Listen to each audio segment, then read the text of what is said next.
What is up, everybody? Welcome to the Alliance Blog Podcast, a presentation of alliance-wrestling.com, your number one source for news and information for the National Wrestling Alliance. My name is Jay Cal, and I've got a treat for you today. This is one that I've actually been looking forward to for quite some time.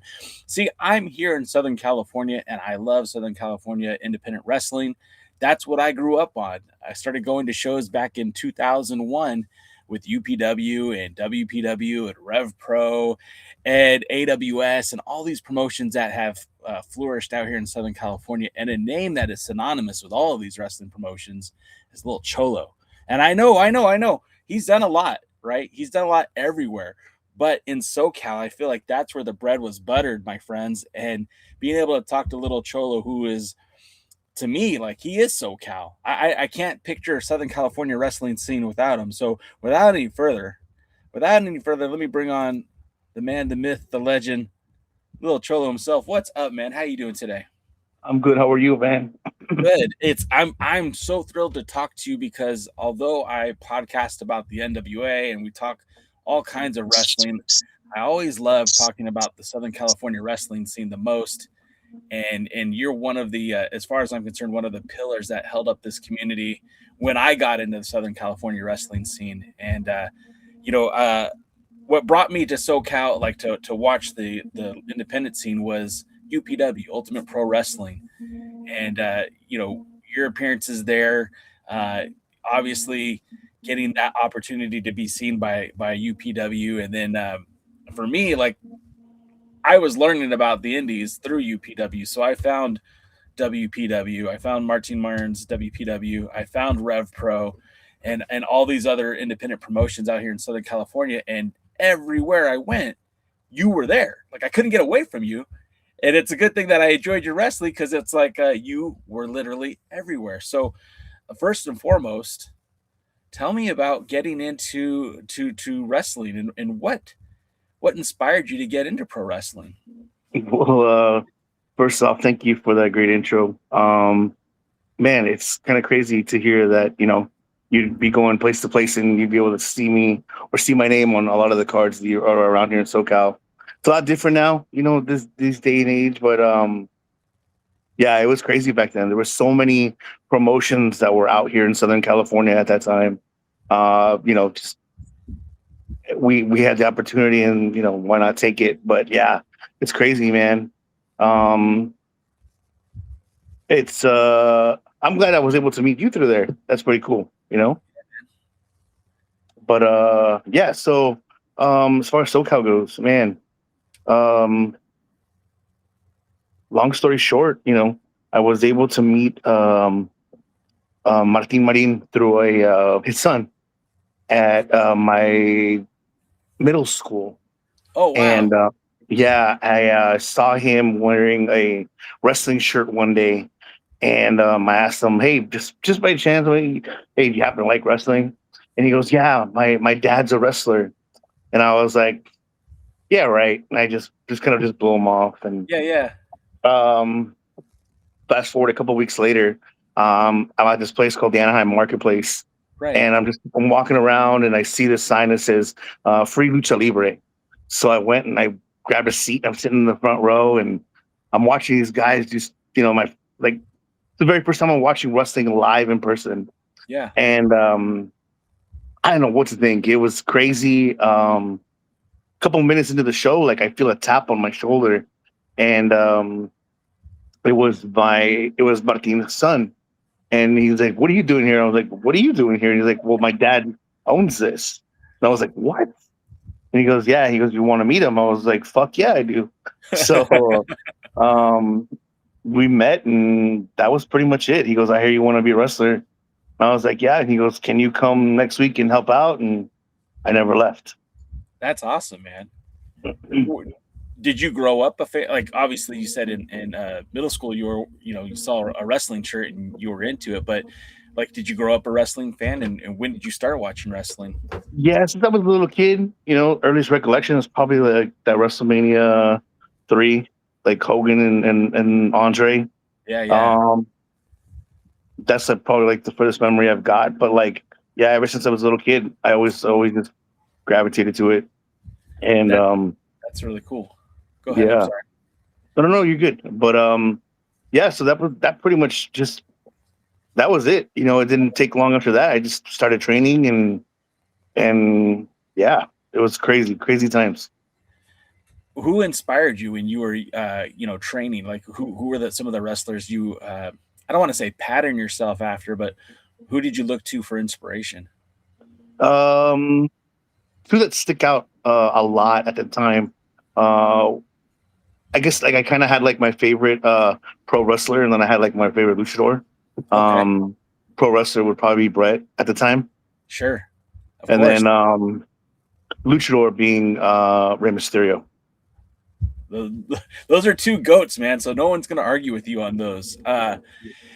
We're roughly the same age, and I mean, you grew up in Orange County, I grew up in Long Beach, so we weren't far from each other. And I remember when I was watching wrestling, like I was fiending for it, right? Like so, of course, we're watching WWF every Saturday and Sunday, and then later, Glow would show up, and usually I think you had to watch like KDOC to see Glow, and then there was like there we got cable in the late 80s, and so we started watching Jim Crockett Promotions, the NWA. And then like I loved it so much that I would go through the Spanish speaking stations, and I found Lucha Libre that way, and I was like, oh, what the hell is this? There's guys dressed up like Ninja Turtles. This is amazing. Yeah. And I fell in love with Lucha Libre right away. For you, was lucha something that you was always around you, or is that something that you had to find out for yourself? Lucha, I found out basically like maybe just a little bit before I actually went to go see it at the marketplace. Okay. I had heard of it. Like I said, I didn't get to watch it on TV as much. Like, I predominantly watched WWF at the time, Yeah. so like that was like my main focus. But it did catch my eye the times that I did see it, and then with seeing it in person that day, I was like, okay, I really got to check this out. So basically, from like '94 and on, has been nothing but lucha. That's awesome. And you got to wrestle in front of uh, a, an audience in Mexico, Lucha Libre with AAA down in Tijuana, and then Toryumon in Mexico and Mexico City. Tell me about those experiences, because I mean, it's one thing to wrestle at the marketplace, and I'm not trying to put that down at all. But I've been to Arena Mexico and Mexico City, and that thing is freaking amazing. And Oh yeah.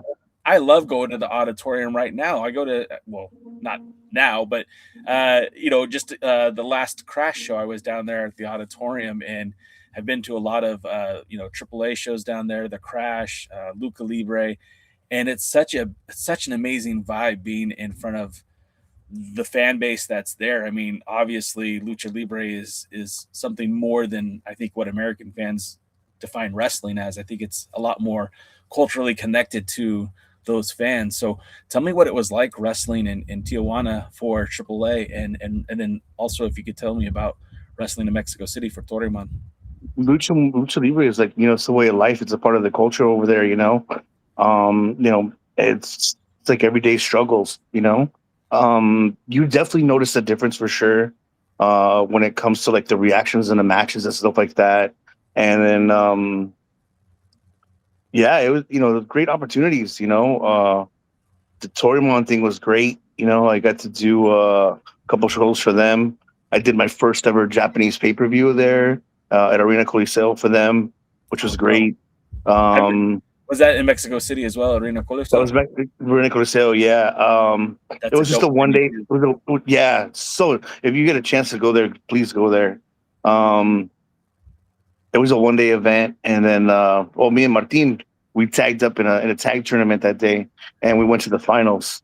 And it was so cool because I really thought we were gonna win the tournament, and the winners got the winners got a moped and 100-pound bag of rice. And Wow. and I was more excited about the 100 pounds of rice than anything. That's how would you get that through customs? I don't know, but it just looks so dope that you would see the moped. Yeah, you got a Yeah. trophy or whatever, but the 100 pounds of rice was just there, and I'm like, man, I want to win that.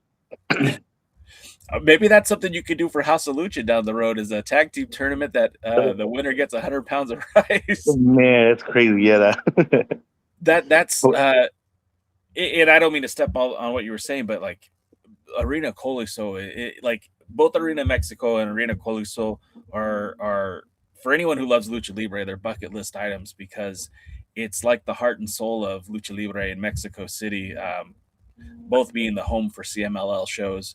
But it's like like it's almost like if they compare Arena Mexico to like Madison Square Garden, you right, know, and then I would consider Arena Coliseo like the Honda Center, for me, it for me it was like the Grand Olympic, right back in the or day, that, yeah, that too, because yes. like where it was at, like you would never know that there was Lucha Libre happening there. You just kind of you're going down the block, and the next thing you know, there's this arena right in the middle of a suburb. I had no when I got there too. They're like Arena Mexico's right there, and I was like, where? Yeah, You can't tell. You can't tell. and but when you get inside, man, and then even leaving the show too, it always feels like there's like a party going on outside. It You is know, the one of my vendors. students. One of my students recently went. Um, he is a flight attendant, and he has this opportunity to go all over the world. And I told him, hey, you're going to be in Mexico City. Go check out Arena Mexico. And he went, and he just missed the show by a little bit, Oh and but he was able to party right after outside, yeah. and he sent me videos, and it's a great time. What so I like, not that this is about me, it's about you, but I just want to share with you. I went to Mexico City because the NWA was doing an event with AAA Lucha Libre, and Tyrus was defending the 10 pounds of gold against Daga, and it was all part of a concert that they were doing down there with the Smashing Pumpkins. All that's really cool. I blew the last part of the concert off to go to Arena Colisol. So I didn't. I went down there and I told people I'm going to see the Smashing Pumpkins. I didn't even see the Pumpkins. I went and watched Lucha Libre, and I think I made the right decision. And and that was so cool. And then I got to see Rocky Romero in Arena Mexico, which was kind of cool for me because like you, he's another guy that my independent lucha libre wrestling days were based on watching guys like you, B-Boy, Ricky Reyes, Rocky Romero, TJ Perkins. And so being able to see him in Arena Mexico, it's like you said, it's like the Madison Square Garden of lucha libre. Like For sure. I got to see one of my guys at the arena, which was pretty dope. That's but I even till now, like I'll text TJ sometimes when I see him in Arena Mexico, and when he goes out there, like I think TJP is one of the best wrestlers in the world. Um, I he goes out there, and every time he goes there, he turns it up just a little bit more, and I'm just like how do you do it, man? Like he's just so good. But I think everybody who has the opportunity to go there, they would turn it up the same way. I agree, and again, it's such a great venue to be in.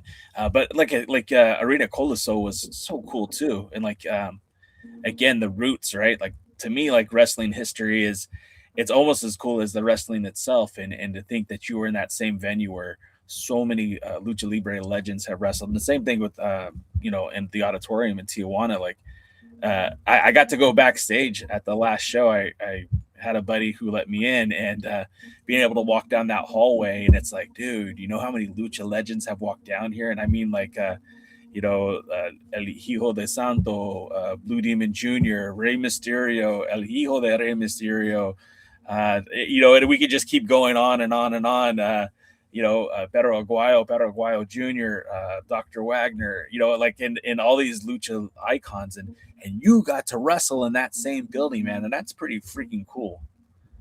Yeah, it's been a blessing. I've just been very fortunate. Um, they say hard work pays off, and little by little, just chipping away, chipping away. I got the opportunity to go, and I went in as a manager at the time, because they thought because of my size and stuff, I've gained a lot of weight over the years. I'm a lot heavier now, but when I first started there in Mexico, like I was weighing like 115 pounds, Wow. so and that was soaking wet. So I looked a lot different then, but they didn't believe that I could actually wrestle. So they would allow me to come out and be a manager and kind of, interrupt things at Yeah. certain times. But they didn't want to let me wrestle until one day somebody didn't show up, and they're like, just throw the kid in there, see what he's got, and I got invited back ever since. That's really cool, man. And it's funny from going from the Anaheim marketplace to these places. I think it's so cool. And again, the Anaheim marketplace is a great place to watch Lucha Libre. You get yourself a jacket, maybe get something to eat, and then check out Can't forget the wrestling. Chinese. Can't forget the Chinese food or the pizza. That's right. I have a buddy of mine when we go to TJ, he always talks about the Chinese food. I'm like, I can't go to that Hong Kong place, man. I can't do that, brother. I'm a Oh, he's married talking man. about the he's talking about that weird, not that weird, but the other Chinese place. He is. Uh, so let's get back to SoCal because again, you've had so many historic moments out here in Southern California. I think, if people only know you from Lucha Libre, which is amazing, I think it's kind of cool that, working through AWS, you were able to wrestle, Adam Pearce for the NWA World's Heavyweight Championship. And that's a title belt that I hold in high regard. I mean, I literally have it sitting on my desk right here. It's a title that definitely has meaning if the right person holds it. And I feel like when Pierce was world Actually, champion, I beat him. I actually beat him for it and held it for 5 minutes. So if that counts, that was like one of my biggest accomplishments. I'm petitioning to get your name on the list. Then what the hell? Yeah, yeah, for sure. Uh, but wrestling at Frankensons back in the day with AWS. Yeah, I don't feel like maybe he does, maybe he doesn't. I don't know how people really feel about Bart these days, but I really feel like he was an influential wrestling promoter in the area because not only did he bring like the idea of tape trading and make it a marketplace for wrestling, but also provided a place for guys to work. I mean, we wouldn't have seen a lot of East Coast talent had it not been for AWS at the time. And you were a central part of that. You were the AWS champion for a short time. Tell me about working with AWS and those days in your career. That was cool, man. I was the first AWS Grand Slam champion. I won all the titles there, That's which dope. was great accomplishment.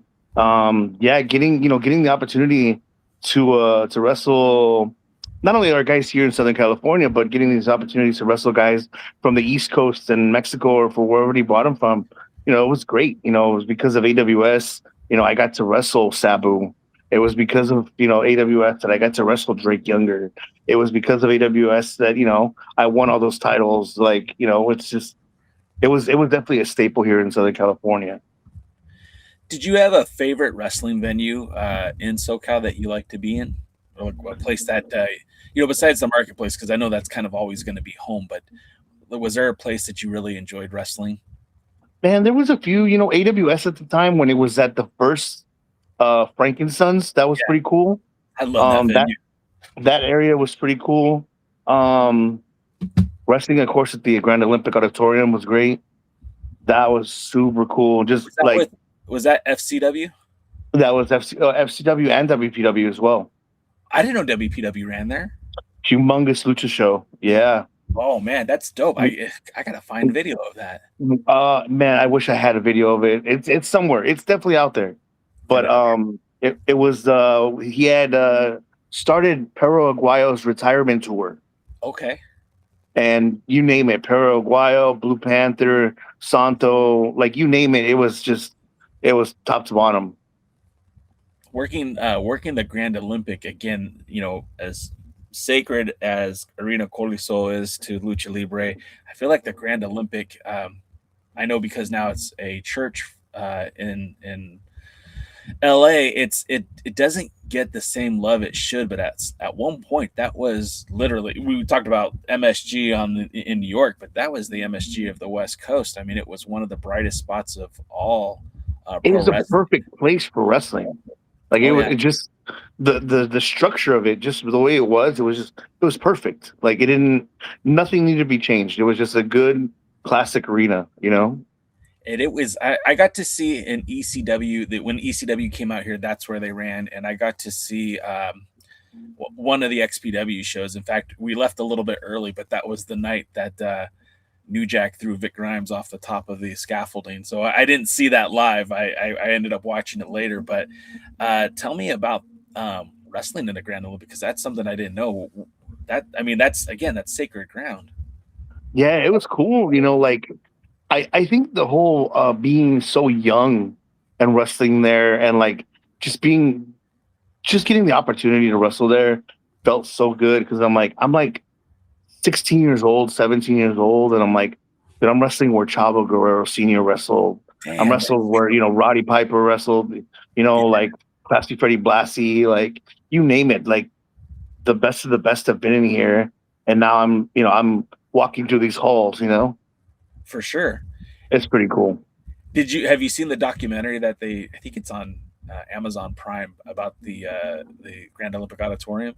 No, I haven't. Yeah, check it out, because they go into the boxing, they go into the wrestling, the roller derby, the concerts. That was such a cool venue.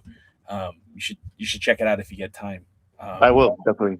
But that's such a cool. I never knew you wrestled there, to be honest. And I was, Super cool.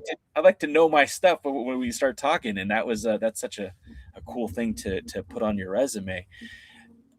And speaking of resumes, I mean, like, look, there have been many companies that have started in Southern California to reach, national prominence. And of course, one of them that a lot of people remember very fondly was MTV's Wrestling Society X.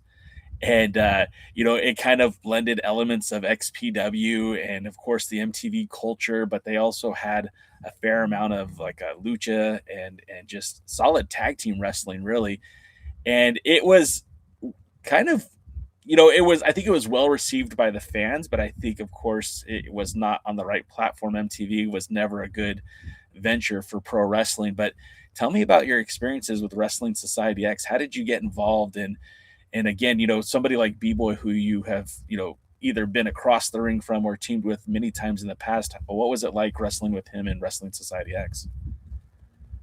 It was cool. At the time, it was really cool. We had already been a tag team out here several times before that, so we meshed well from the very beginning. And then hearing the rumors about a big company that was coming to SoCal, and that they had a few openings to see who was going to be able to try to fill those spots, and I threw my name in the hat, and luckily I got chosen. And it was super cool. Super cool experience. I wish it would have lasted longer, honestly. It didn't have the support that it needed. And that was told to us from the very beginning.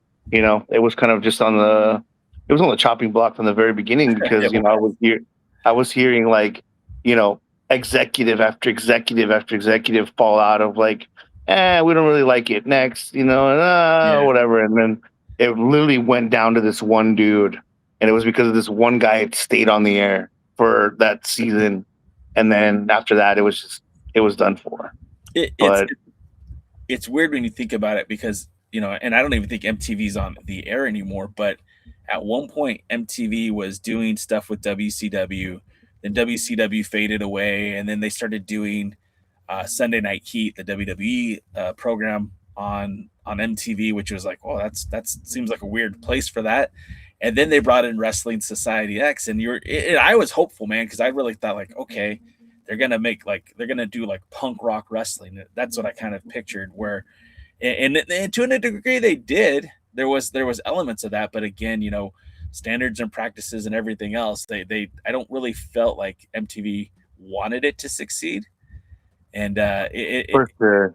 And I man, one of the best things about Wrestling Society X was the tag team division, because at the time it was like you and B-Boy, it was Seth Rollins and Jimmy Jacobs. Yeah, it was Joey Ryan and Disco Machine. There was a really strong tag team division. The Dragon Gate guys. It was pretty fun, man. And when you think about pro wrestling, I love tag team wrestling. That's probably my second favorite style of wrestling. And they literally were producing so many great tag teams, and to see the stars that were in Wrestling Society X and where they are now, I think it's pretty cool. Yeah, Teddy Hart, M-Dog 20. That's right. I forgot about Teddy. Yeah, it was cool, and I'm glad that they gave us they did give us a platform to shine. They let us have, a little bit of creative freedom there, which was pretty cool. Um, but yeah, it wasn't designed to last. Honestly, there was never really any support there, and it sucks because it could have been something really cool. It could have been something really cool. The way they were talking about season two and titles and bringing in newer talent, and yeah, it was cool. But said I guess just wasn't time. Yeah. I had a conversation many years ago with Gabriel Ramirez, Pro Wrestling Revolution up in like Who is Sacramento. that? No, I'm just Gab- kidding. oh, I know. I'm just kidding. I name dropped, but I didn't know if you knew or not. And he Oh, I told me know like who Gabe is. I know who this Gabe is. this was like I want to say it was like 2010, 2011, maybe even 2012. And he said, Jay, and I was telling him like how cool it's like that the United States is finally like kind of welcome Lucha Libre. He's like, they're not there yet. Like, what do you mean? Like, look what's happening. He's like, nah, it's not there yet. And I don't know. I'm starting to feel like we are there now, but it took so much for us to get there. Like, speaking of MTV, after Wrestling Society X, they had the other project, Lucha Libre USA. And it was a lot of lucha, but I don't think it was ever fundamentally done correctly. And No. and they put the emphasis on the wrong characters. I mean, like, look, uh, I can't remember his name right now, but I liked who they had as champion, but like it was very racially motivated, and I felt like that was not a good platform to. Trying to remember who it was. Um, Um, damn, I he don't remember. I can't slip my mind, but I know what you're talking about. I know what you're talking about. RJ Brewer or something like that, I think. Okay, okay, yeah, yeah, yeah. And he was a good talent, but like again, the racially motivated, I don't think that works. I don't think that's good to put over your product when you're champion. Who I mean, of course he was a heel, but still, like I just don't think that works well in 2000, 2010, It 2012. definitely wouldn't work right now. That's for No, sure. not at Definitely all. wouldn't work right now. And then, of course, I feel like both of those vehicles did pave the way for something that was really revolutionary, which was Lucha Underground, filmed out in Boyle Heights. I was lucky enough to get to a couple of those events, and it was kind of very similar because they were bringing stars from the independents. They were bringing stars from former WWE guys, former TNA guys, but specifically they were bringing a lot of SoCal independent guys. You were there, B Boy was there. Eventually, Joey Ryan showed up. Aaron Aguilera would show up. We got to see Chavo Guerrero there, and I felt like they did a really good job of representing the lucha libre like spirit.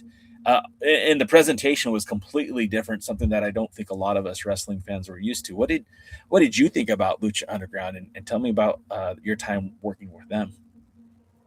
Life changing. It was life changing. Going from I thought being on the MTV platform was cool. This was a whole nother level. It was just, at least for me, it took me to a whole nother level. It got me internationally recognized. That was that's cool in itself. Yeah, When I hate to go back to WSX, but it was so cool seeing myself like being in a commercial, like right after they would show a commercial for Bam Margera's show at the time. yeah, yeah, Like yeah. they'd be showing their shows was like prime time. They're showing their commercial. Then we showed like right after. And it's like that's so cool. Like we're being spotlighted like that. And same thing happened in Lucha Underground. You know, I think when it first went on the El Rey network, it was kind of hard because the network was kind of new Yeah. and a lot of people didn't know about it. But I think after that first season, man, it blew up. And then the deal came in with Netflix and stuff like that, and that just helped even more.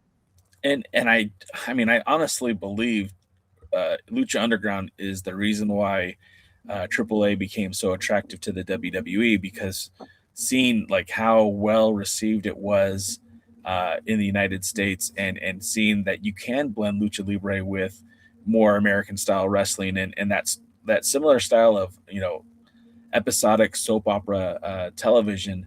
I think it blended very well, and they made it look easy. Now, obviously, I mean there was a lot more to it than that, but having John Morrison there, having Taya Valkyrie there, having Brian Cage there, and Willie Mack. It again, so many great talents, yourself included. They even had Blue Demon Jr. on the show, and Vampiro, and all these. Again, the ties to Lucha Libre, as well as being presented to an American audience. I think it just had a great recipe for success. And again, I really feel like that's why AAA today is partially owned by the WWE, because they showed them, hey, this is there is a way to make money here, and there is interest, and if you can figure it out, that's going to be a big platform for you. Well, from what I know, after season 1 happened, it was already on the WWE's radar. For sure. So, yeah, it was already there, and there was talks about certain things happening, but it never flourished. But they was already on the radar, definitely. So, and obviously, like that's such a high that you probably could have just called it a career right there. You did it. You got to nationally spot wrestling promotions not once but twice. You've had trips to Mexico. You wrestled all over the country. I mean, you could have probably just said, "Hey, that was a career. Now it's time to move on to the next stage." But you were still very active in the Southern California independent wrestling scene for many years after that. How did that change your career? How did that change your trajectory once you did these big companies, then going back to the independents? How was that the transition for you, and did it obviously I would imagine it helped your career along too. The cool thing is that, even being under contract with Lucha Underground, we were still able to do certain independents, which was Yeah. great. And it helped out. It basically helped out with the business, just being on that national platform. It got us noticed more. It got us noticed. It got me noticed more, to where I was allowed to travel a lot more, around the country, been places that, I'd never been to before, and just very blessed and very fortunate. And just took advantage of the opportunities that were given, and it was a great time. Like you said, could have called it after those seasons were done. Honestly, I could have, because my dream match, or my ultimate goal, was completed during that time. When I first started, I had always said to myself, like, if I have the opportunity to wrestle with or against Rey Mysterio, like, that's my ultimate bucket list. For Like, sure. nothing else. I don't need anything else to happen after that. Win, lose, or draw, I wouldn't care. I just wanted to be in the ring with him, and just showed him what I had. And it happened. It was great. It's the best feeling of, one of the best moments of my life. Never forget it. And I thank Lucha Underground for it, because if it wasn't for them, it would have never happened, And what, if it wasn't for Lucha Underground, man, I wouldn't have what I have today, honestly. All the opportunities that they gave me, to being able to wrestle. My goal going into the company, because I had no idea what it was when we signed. We signed this thing, and it was like, well, what is it going to be like? Because there was rumblings like it's going to be like MTV's thing, and we didn't know how it was going to be shot, and Right. nothing like that. And I signed, and I'm like, okay, I just signed this contract. Ezekiel Jackson or Big Rick's just signed. I'm like, I wonder what's going to happen with that. Like, John Morrison just signed. Ricochet signed. I'm like, my goals going into this first season, I want to wrestle John Morrison at least once, and Ricochet. Night 1, a main event against him. and I'm like, okay, so that's done. Like, okay, that's bucket list number 1. Check. So it's like, and being put into that main event opportunity was, it was an opportunity itself. A lot of people don't know this, but they were rewriting episode 1 all the way up until the day of when we were recording. Wow. Something happened to the luchadors with their visas, and Penta, Phoenix, Drago, Aerostar, and I believe King Cuerno couldn't cross that day we filmed day 1. Whoa. So they switched a lot of the card up, moving us into the main event spot. And I said, fuck it, let's go. You know what? In my head, I'm like, hey, it ain't my fault that they're not here, but I'm gonna take this opportunity. I'm gonna run with it. Absolutely. And they put me in this trios with Big Rick and Ricky Reyes, and we're in the main event spot, the night one. Yeah. Like how else? It couldn't get any better. It couldn't get any better. What was it like? Again, Ricky Reyes was another one of these names that when I started watching the SoCal Indies, I mean, he was everywhere. Him and Rocky Romero as the Havana Pitbulls, and again, they had some success with CMLL too early in their career. But how was it just somebody that you obviously wrestled probably 100 times before through the SoCal independent scene, and then here you are, you guys are being featured in the main event for Lucha Underground. What was that like? It was kind of like it was a surprise for sure when they notified us that day Yeah, that we were going to be involved in the main event. We were just like, we knew we were doing something big, but we didn't know what it was. And then they told us, and it was like cool, we got this. And it wasn't. Honestly, it wasn't a nervous thing. Big Rick had pulled us aside and said, look at you, look at you, look at Ricky, and look at me. We look like we're gonna go out there and fuck some people up, and that's all we got to do.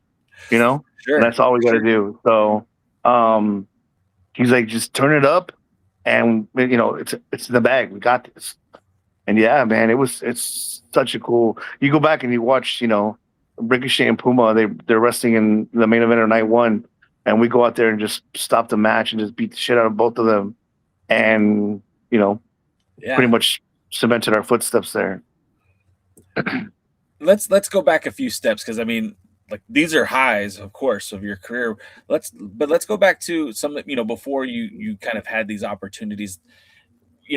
Obviously working with Epic, Pro Wrestling Epic, the original, working in Rev Pro, your opportunities with Pro Wrestling Gorilla. Uh, who were the opponents that you liked wrestling with, or the guys you liked working with? Who were the people that you liked to share the ring with? Oh man, there were so many guys I like to share the ring with, especially like the Rev Pro guys. I like being in there with Mr. Excitement, Disco Oh, Machine, yeah, um, Joey Ryan at the time. Um, you know, um, so many of the guys. There's some guys that Top Gun Tower War, that was pretty cool. Ototaro, yeah, man. um, those guys are pretty cool. The only one match that I didn't get to have ever that I really wanted to happen, whether it would have been at my home or WPW or Rev Pro or wherever it could, never happened, was myself versus Super Dragon. Oh, That's the one I wanted.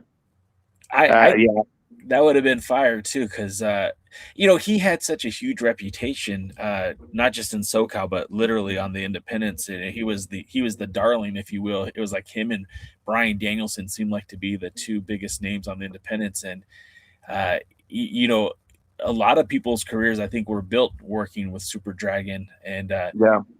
I remember famously his match versus Loki at MPW where they just tore the house down, and I don't think I'd ever seen anything like that before that match, obviously, and of course, with Epic and then later PWG, those matches became more the norm. But uh, I won't forget that MPW match. I'm glad you brought that up. I had met Loki on one of my trips to the East Coast yeah, right before that match. So we became cool friends. And I remember I was just trying to get under Super Dragon's skin. And, I had my boys out in the ringside. And I remember that crowd was split. And they were sure, chanting East Coast, West Coast, East Coast, West Coast. And I had my boys like chanting for the East Coast because I wanted to get under Super Dragon's skin. sure. But, yeah, it was, man. They set the bar pretty high too. Their matches were great. You know, I really do wish I could have had that one on one with him. I think that would have been pretty cool.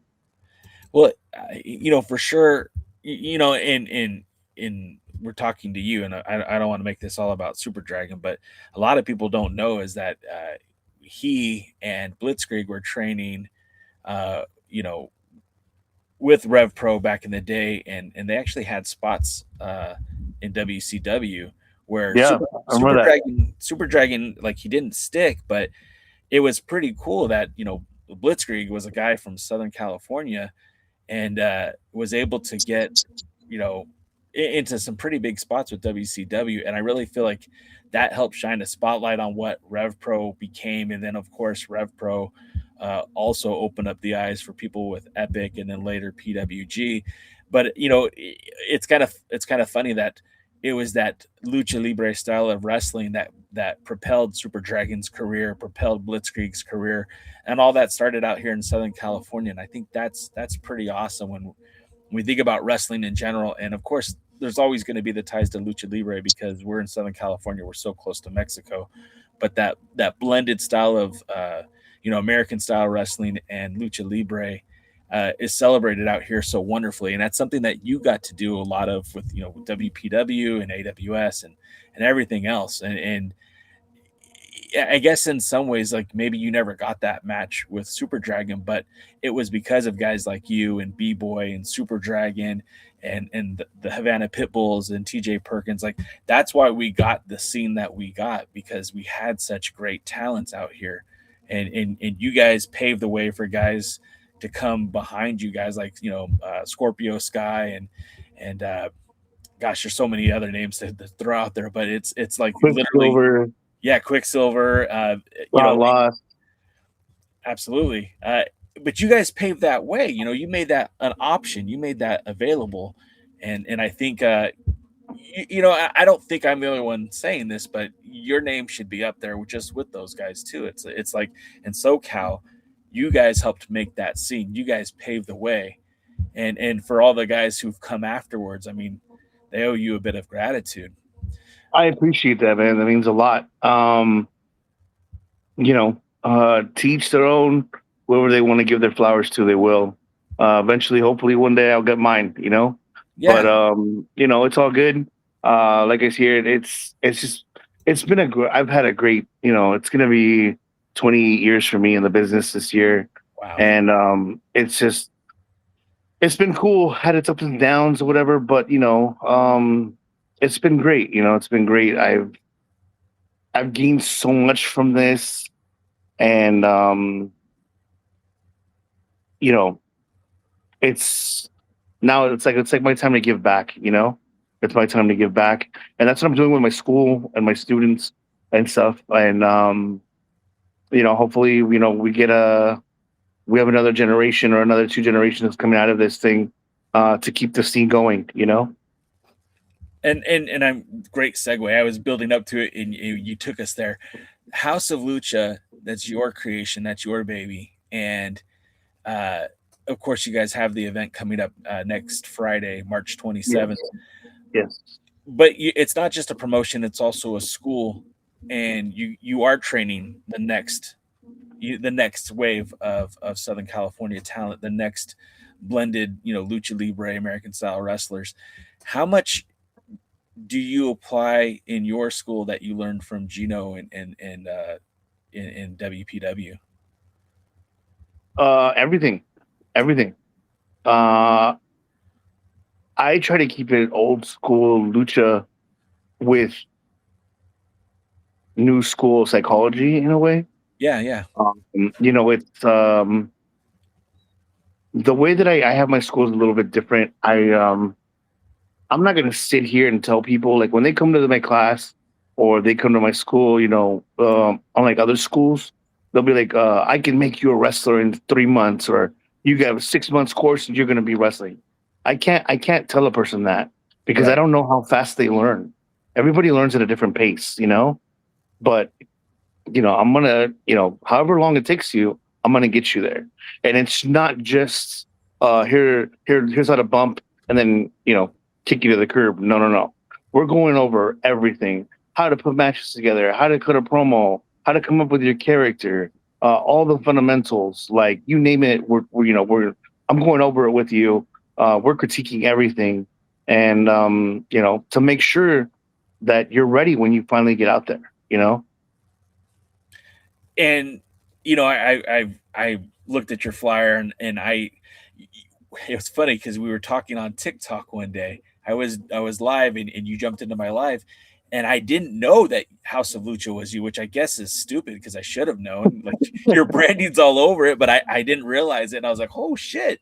Okay, so I dove a little bit into House of Lucha, and I know on the next card, and I'm gonna post it up here so everyone can see it too, because the next show is coming up again.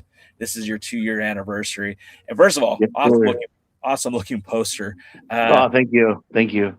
Jack Cartwheel, I was about to say a friend of mine, not really a friend, but somebody I followed. And it's weird because I have gone to so many NWA shows.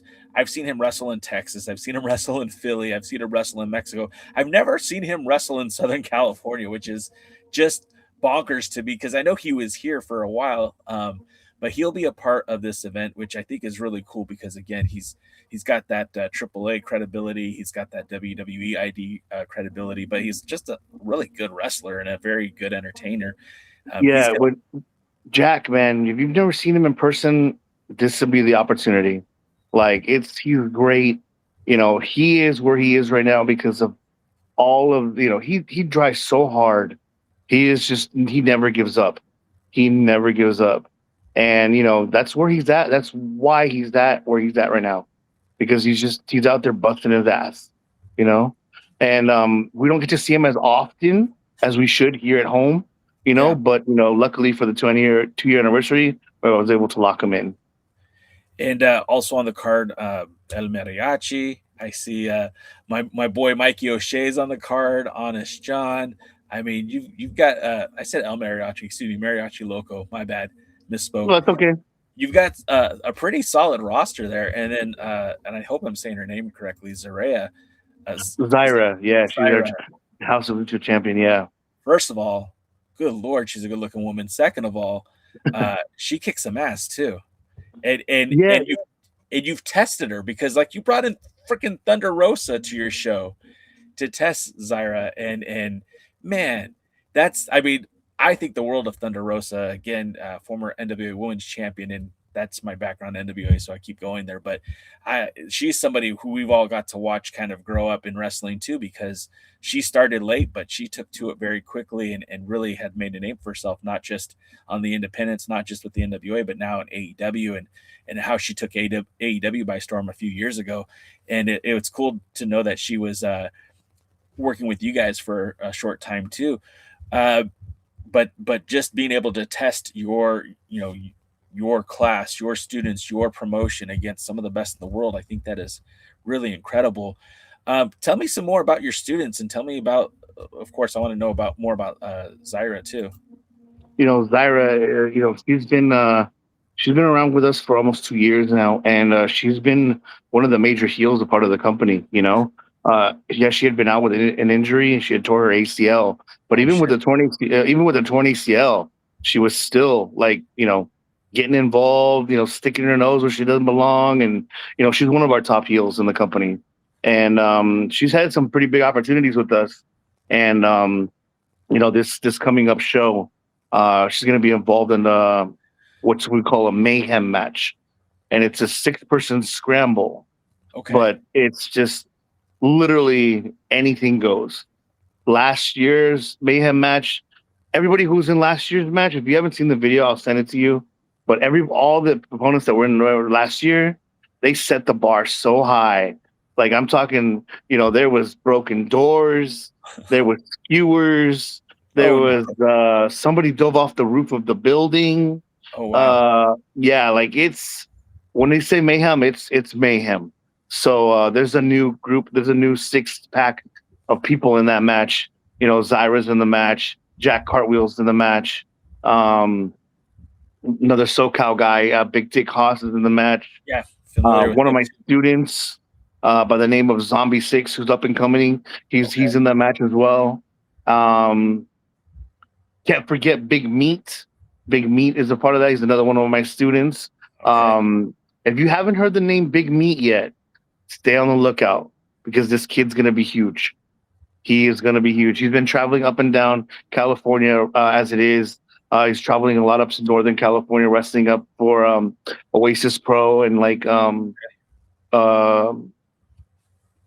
like Juicy Finale's company and Journey Fatu. He's been wrestling for them and stuff like that, and he's out and about. But I guarantee you're going to hear the name Big Meat a lot for sure. So Big Meat I'm sorry, what was the first guy's name that you mentioned? So it's Zyra, Jack Cartwheel, Zombie, Zombie. That's who Big I wanted. Big Big Meat, Big Dick Hoss, and then we have a mystery opponent who, Oh, man, yeah, last year's mystery opponent was Jack Cartwheel. So this year's mystery opponent, man, you never know who's going to show up. well, I'm going to be honest with you. My Fridays aren't usually available, but I'm trying to get out there because I know this event looks good, and I don't live in Orange County anymore, but I'm willing to make the drive because I feel like this is a very good event, and I mean, like, besides Honest John, you've got Chris Nasty on the roster. It's really for again, I don't know much about the promotion, so I'm still kind of learning, but you've got some really good talented people working there, and then of course, I have a lot of faith in you to help train some of the next up and comers because again, you've done it. Your students can look at you and be like, holy shit, man, my coach did this, this, and this. And again, part of that whole SoCal scene back in the day, I'm sure like that road that you've paved for the next class, you're literally coaching them. So I really feel like this is going to be a good event. So anybody who is in Southern California should definitely check this out. And then do you post the events online or can people watch them through YouTube Yeah, or we usually post them up after. Excuse me. We usually post them after our events on our YouTube channel. So you go to our YouTube channel on it's just House of Lucha on YouTube, and you'll be able to find a lot of the past events that are on there. Um, but yeah, no, like you were saying, as far as like the new class or whatever, it's like um, sometimes I think my students forget who's teaching them, and they kind of forget what I've done.